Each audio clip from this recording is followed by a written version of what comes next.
ನಮಸ್ಕಾರ ಎಲ್ಲರಿಗೂ. ಇವತ್ತು ನಾನು ಒಂದು ಹೊಸ ಟೈಪಲ್ಲಿ ಬಾರ್ಡರ್ ರಂಗೋಲಿಯನ್ನು ನಿಮಗೆ ಹೇಳ್ಕೊಡ್ತಾ ಇದ್ದೀನಿ. ಅಡಿಕೆ ಬೆಟ್ಟವನ್ನು ಯೂಸ್ ಮಾಡಿ ಬಾರ್ಡರ್ ರಂಗೋಲಿಯನ್ನು ಯಾವ ರೀತಿ ತೆಗಿಬಹುದು. ನಾ ಸಣ್ಣವಳಿದ್ದಾಗೆ ನಂಗೆ ರಂಗೋಲಿ ತೆಗಿಲಿಕ್ಕೆ ಬರ್ತಾ ಇದ್ದಿದ್ದಿಲ್ಲ. ಆವಾಗ ನಮ್ಮ ತಾಯಿಯವರು ಈ ರೀತಿ ರಂಗೋಲಿ ಪ್ಯಾಟರ್ನನ್ನು ಮಾಡೋದನ್ನು ನಂಗೆ ಹೇಳ್ಕೊಟ್ಟಿದ್ರು. ಅದನ್ನೇ ನಿಮಗೆಲ್ಲರಿಗೂ ಯಾರು ಹೊಸದಾಗಿ ಕಲಿತಾ ಇದ್ದಾರೆ ರಂಗೋಲಿ ಹಾಕೋದನ್ನು, ಅವರಿಗೆ ಇದು ಈಸಿ ಆಗಲಿ ಅಂತ ಹೇಳಿ ತೋರಿಸ್ತಾ ಇದ್ದೆ. ಇಲ್ಲಿ ನೋಡಿ, ಇದೊಂದು ಅಡಿಕೆ ಬೆಟ್ಟ ಇದೆನಾ, ಇದನ್ನು ನಡು ಒಂದು ಪ್ಲೇಸ್ನಲ್ಲಿ ಇಟ್ಟು ಸುತ್ತಲೂ ಈ ರೀತಿ ರಂಗೋಲಿ ಹಾಕ್ತಾ ಹೋಗೋದು. ಇದೇನಾಗುತ್ತೆ, ಒಂದು ಸಣ್ಣ ಸಣ್ಣ ಸರ್ಕಲ್ಲಾಗಿ ಕಾಣಿಸತ್ತೆ. ಈಗ ನೋಡಿ, ಸರ್ಕಲ್ ಮಾಡ್ತಾ ಮಾಡ್ತಾ ಮಾಡ್ತಾ ಹೋಗೋದು. ಇದು ತುಂಬ ಸುಂದರವಾಗಿ ಕಾಣಿಸುತ್ತೆ. ಆ್ಯಕ್ಚುಲಿ ಇದು ಮೊಬೈಲ್ನಲ್ಲಿ ನೀವು ನೋಡೋದಕ್ಕಿಂತ ರಿಯಲ್ಲಾಗಿ ಹಾಕಿದರೆ ತುಂಬ ಸುಂದರವಾಗಿ ಕಾಣಿಸುತ್ತೆ. ಒಂದೇ ಲೆವೆಲ್ನಲ್ಲಿ ಎಲ್ಲ ಸರ್ಕಲ್ಲು ಆ ಅಡಿಕೆ ಬೆಟ್ಟದ ಸೈಜ್ನಲ್ಲೇ ಲೆವೆಲ್ನಲ್ಲೇ ಸರ್ಕಲ್ಸ್ಗಳು ಬರ್ತಾ ಹೋಗುತ್ತೆ.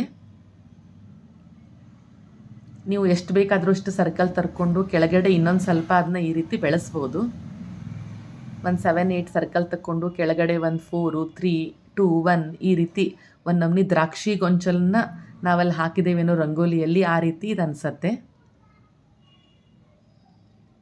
ಇದು ತುಂಬ ಈಸಿಯಾಗಿದೆ. ಯಾರಾದರೂ ಸಣ್ಣ ಮಕ್ಕಳು ಕೂಡ ಈ ರೀತಿ ರಂಗೋಲಿಯನ್ನು ಹಾಕಿ ಗಣಪತಿ ಹಬ್ಬದ ಮುಂದೆ, ಶುಕ್ರವಾರ ಪೂಜಾ ಮುಂದೆ, ಯಾವುದಾದ್ರೂ ಫಂಕ್ಷನ್ನಲ್ಲಿ ಬಾರ್ಡರ್ ರಂಗೋಲಿ ಹಾಕೋತಿದ್ದಾಗ, ಯಾವುದರ ದೇವ್ರ ಮುಂದೆ ಬಾರ್ಡರ್ ರಂಗೋಲಿ ಹಾಕೋ ಮುಂದೆ ಈ ರೀತಿ ನೀವು ಹಾಕಿದ್ರೆ ತುಂಬ ಸುಂದರವಾಗಿ ಕಾಣಿಸುತ್ತೆ. ನೀವು ಇದನ್ನು ಬೇಕಂದರೆ ಲಾಸ್ಟ್ನಲ್ಲಿ ನಾನು ಕಲರ್ ತುಂಬಿ ತೋರಿಸಿದ್ದೀನಿ. ಆ ರೀತಿ ನೀವು ಇದರಲ್ಲಿ ಸರ್ಕಲ್ನಲ್ಲಿ ಕಲರೂ ಸಹ ತುಂಬೋದು.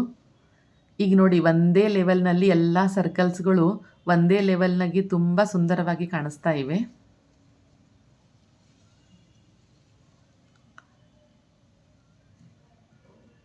ನಾ ಅದನ್ನೇ ಒಂದು ಸ್ವಲ್ಪ ಲಾಸ್ಟಿನ ಸರ್ಕಲ್ ಏನಿದೆಯಲ್ಲ ಅದನ್ನೊಂದು ಸ್ವಲ್ಪ ಎಕ್ಸ್ಟೆಂಡ್ ಮಾಡ್ಕೊಳ್ತಾ ಇದ್ದೇನೆ. ಈಗ ಇನ್ನೊಂದು ಸ್ವಲ್ಪ ದೊಡ್ಡದಾಗಿ ಬೆಳೆಸಲಿಕ್ಕೆ ನೀವು ಈ ರೀತಿ ನಾನು ಹೇಳಿದಿರೋ ಟ್ರಿಕ್ನಲ್ಲಿ ಬೇಕಾದಷ್ಟು ದೊಡ್ಡದು ಉದ್ದುದು ಸೈಡಿಗೆಲ್ಲ ಹಾಕಿ ರಂಗೋಲಿನೂ ಹಾಕ್ಬೋದು. ಇದನ್ನು ಚಿಕ್ಕ ಮಕ್ಕಳು ಕೂಡ ಈಸಿಲಿ ಹಾಕ್ಬೋದು.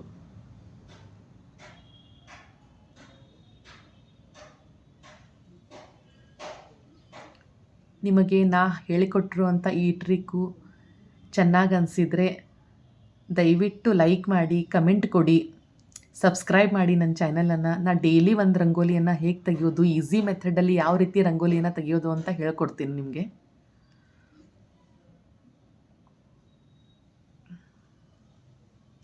ನೋಡಿ, ಈಗ ಪೂರ್ತಿ ನಾನು ಇದು ರಂಗೋಲಿ ಬಾರ್ಡ್ರನ್ನು ಮುಗಿಸಿದ್ದೀನಿ. ಇಲ್ಲಿ ಇದಕ್ಕೆ ಕಲರ್ ಫಿಲ್ ಮಾಡ್ತಾ ಹೋಗ್ತೀನಿ. ನಿಮಗೆ ಯಾವ್ದು ಕಲರ್ ಆದರೂ ನೀವು ಹಾಕಿ, ಇದರಲ್ಲಿ ಏನು ಪ್ರಾಬ್ಲಮ್ ಇಲ್ಲ.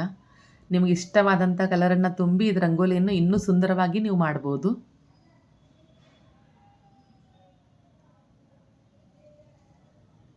ನನ್ನ ಕಡೆ ಒಂದು 3-4 ಕಲರ್ಸ್ ಇದ್ದು, ನಾ ಹಾಗೆ ಕಲರ್ಸ್ ತುಂಬಿ ನಿಮ್ಮ ಕಡೆ ತೋರಿಸ್ತಾ ಇದ್ದೇನೆ. ಈಗ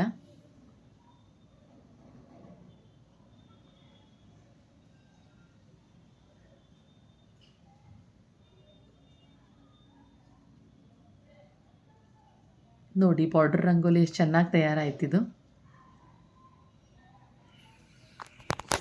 ಎಲ್ಲರಿಗೂ ಧನ್ಯವಾದಗಳು.